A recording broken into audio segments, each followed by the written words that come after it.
आज हम लोग पढ़ेंगे सर्वनाम किसे कहते हैं, इसके कितने भेद होते हैं। सर्वनाम संज्ञा के बदले में आने वाले शब्द को सर्वनाम कहते हैं। जैसे मैं, हम लोग, आप इत्यादि। सर्वनाम के 6 भेद होते हैं।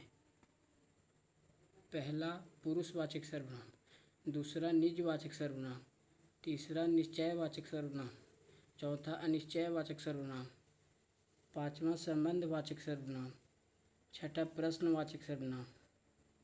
पुरुषवाचक सर्वनाम जिस सर्वनाम का प्रयोग पुरुषों के लिए किया जाता हो तो उसे ही पुरुषवाचक सर्वनाम कहते हैं। इसके 3 भेद होते हैं।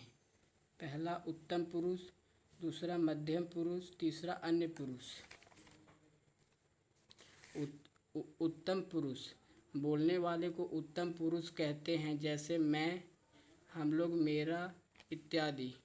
मध्यम पुरुष सुनने वाले को मध्यम पुरुष कहते हैं, जैसे तुम, तुम लोग, आप लोग, तुम्हारा, आपका इत्यादि।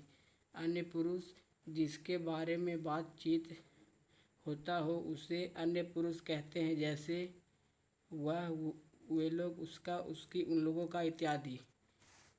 निजवाचक सर्वनाम जिस सर्वनाम का प्रयोग स्वयं के लिए होता हो उसे ही निजवाचक सर्वनाम कहते हैं, जैसे मैं यह काम स्वयं खुद कर लूँगा।